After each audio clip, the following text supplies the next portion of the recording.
From the very beginning, he knew there was no turning back. The moment he challenged the Mafia's iron grip, his name became a curse whispered in every corner of the underworld. The streets echoed with rumors. The man who had stolen from the untouchable, the man who dared to expose their empire of lies. Now every shadow could hide an enemy, every glance could be a threat. He was no longer just one man, he was a target, a moving mark that the entire Mafia wanted erased. Yet deep inside he carried something far stronger than fear, the fire of vengeance. And you, watching this story unfold, don't forget, your support helps us bring these stories to life.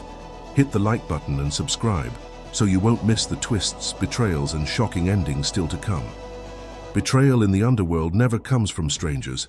It always comes from those closest to you.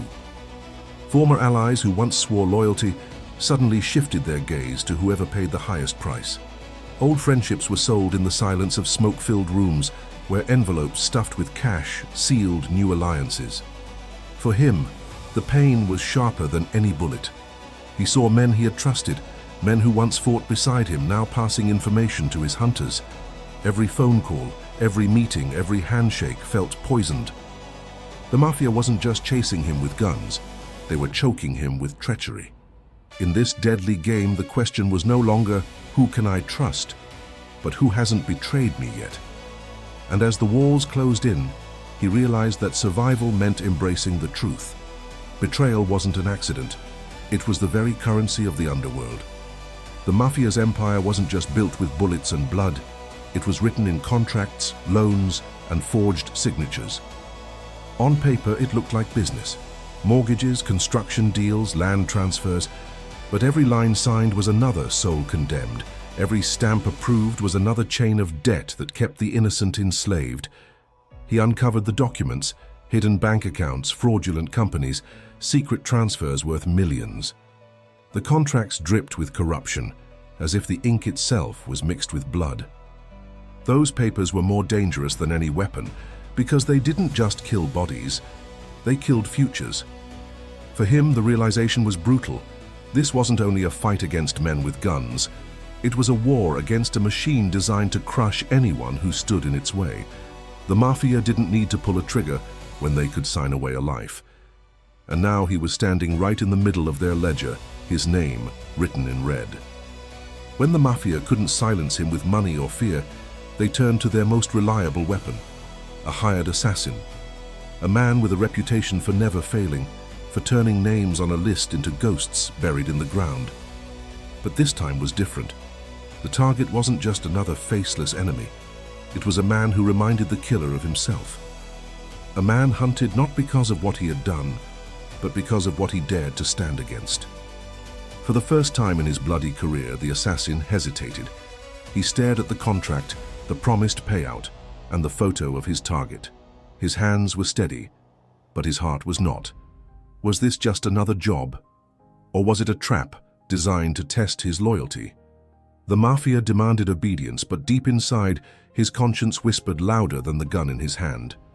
And in that hesitation, a dangerous truth was born. Sometimes even killers can choose sides. In the heart of the chaos stood a woman, beautiful, ruthless, and more dangerous than any gunman. She was the kind of woman who could smile while planning your funeral, who could whisper love in one ear while selling your secrets with the other. To him, she was both salvation and damnation. She offered promises of safety, whispered of alliances, and dangled the glitter of millions in diamonds. But every word was a trap, every gesture a mask. She didn't play one side, she played them all. The Mafia feared her, men desired her, and he couldn't decide if she was an ally or the deadliest enemy he had ever faced. Love had no place in the underworld, yet here she was, weaving lies like silk, turning loyalty into a weapon. And soon he would discover that her double game wasn't just about survival, it was about rewriting the rules of vengeance itself. The message was clear: meet me at the airport, come alone, and bring everything. It sounded like a deal, but it reeked of betrayal.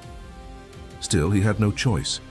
The CD filled with incriminating evidence was too valuable, and the diamonds were bait no one could resist.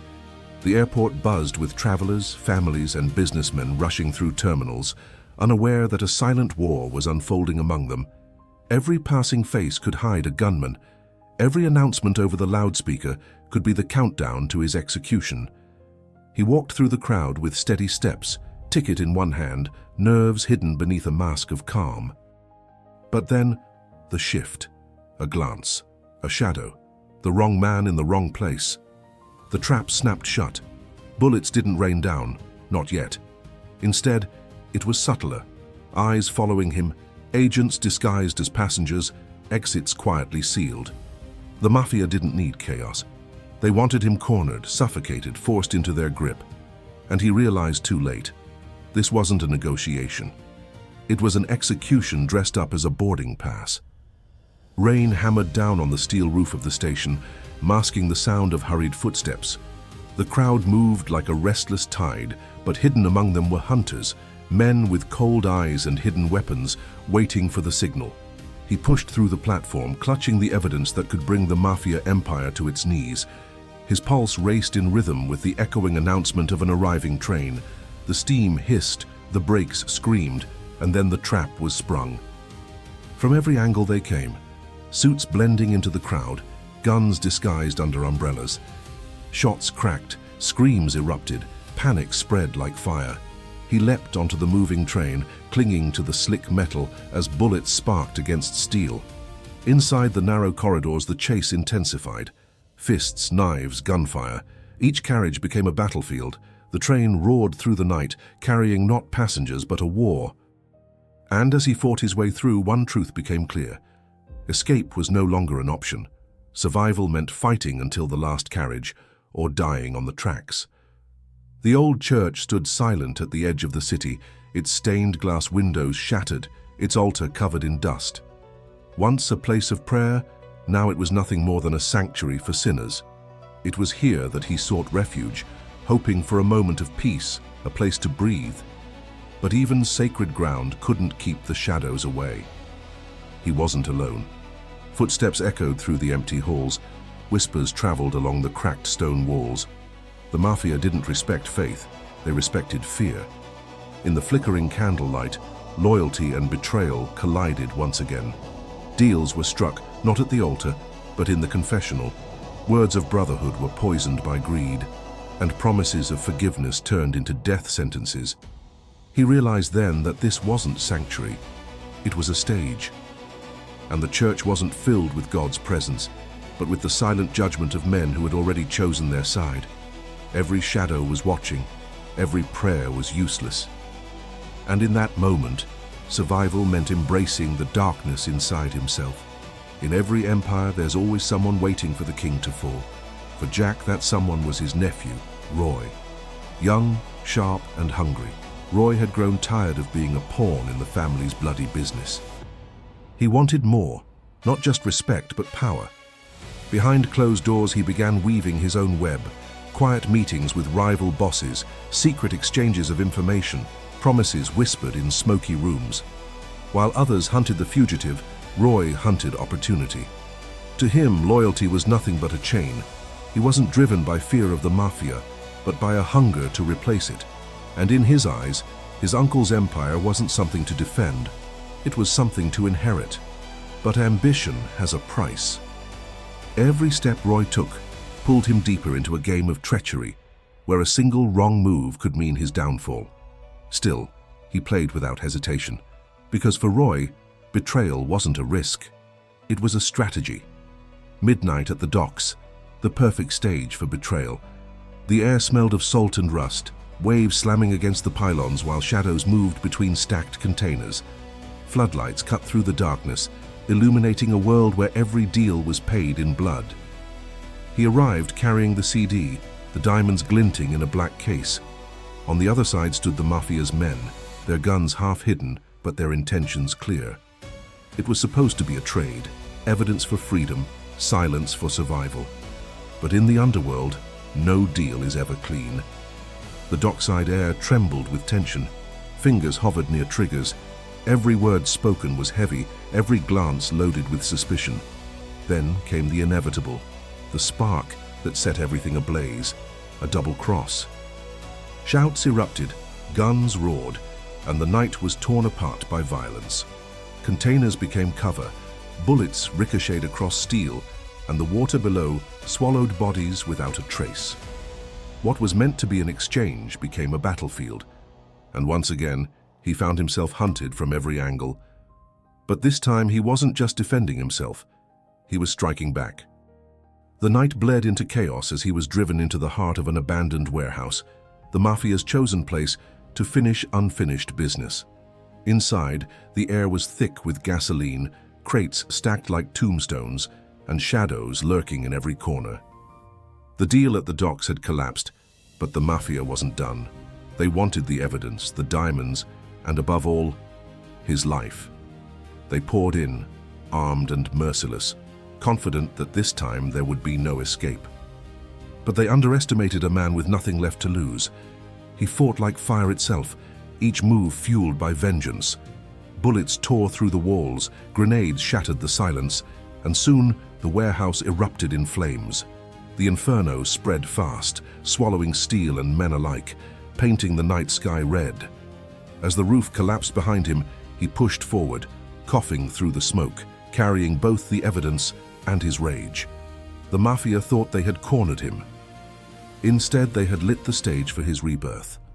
From the ashes of the inferno, a hunted man was no longer running. He was becoming the hunter. The city slept uneasily that night, but in a forgotten hangar on the edge of town, the war reached its peak. Flickering lights cast long shadows across the steel floor, where one man stood alone, waiting. The Mafia arrived in force, their footsteps echoing like a drumbeat of death. But among them was the one who mattered most, the boss who had betrayed blood and family, the man who had ordered his death, the architect of his torment. No more running, no more hiding. This was the end. The silence before the storm was suffocating. Then, like thunder, the fight exploded. Bullets ripped through metal, sparks lit the darkness, fists collided with bone. Every strike carried years of rage, every shot echoed with betrayal. At last it came down to two men, face to face in the haze of smoke and gunpowder. One raised his weapon, the other refused to flinch.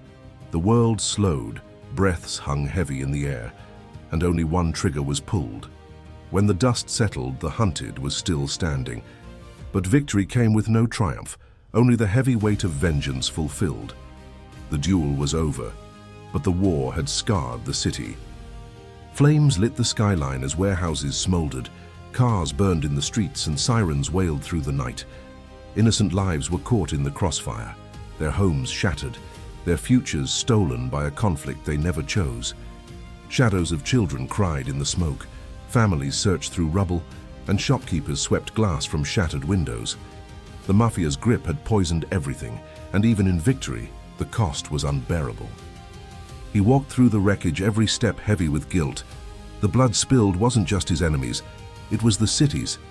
He had set fire to the empire, but the flames did not stop at its borders. And in that burning night, he understood a brutal truth. Vengeance is never clean. It destroys not just the guilty, but everyone who stands too close to the fire. For the Mafia, vengeance was routine, a debt collected, a punishment delivered, a warning written in blood. But this time vengeance turned against them. It wasn't a single act of revenge, it was doubled, sharpened, and aimed straight at the heart of their empire. He didn't fight only for himself. He fought for every betrayal, every innocent life destroyed, every soul chained by corruption. The diamonds, the contracts, the secrets, all became weapons in his hands. He struck back not as prey, but as judgment itself. Each move he made dismantled their empire piece by piece. Their money burned, their leaders fell, their power crumbled under the weight of their own sins. And with every strike, the hunted man carved his name into legend. The Mafia had wanted him erased. Instead, they created something they could never control. A force fueled by rage, loss, and justice. A double vengeance that no bullet could silence. When the smoke cleared and the streets grew silent, the truth was impossible to ignore. Kings always survive, and they always grow richer. The Mafia's empire lay wounded but not destroyed. Another boss would rise, another deal would be signed, and the cycle would begin again. He had won his revenge. But what did victory mean? The friends he lost would not return. The city's scars would not fade overnight, and the weight of the lives taken would never leave his conscience. Power always comes with a price. For some, it is bought with diamonds and blood. For him, it was bought with his soul. He walked away not as a hero, not even as a villain, but as a reminder that in a world ruled by corruption, vengeance may burn bright, but it never brings peace. So ask yourself, when the game of power ends, who truly wins? The hunter, the hunted, or the fire left behind? And before we close this story, let me ask you, did you like, share, and subscribe? That's how we keep these stories alive. Stories of betrayal, vengeance, and the cost of power.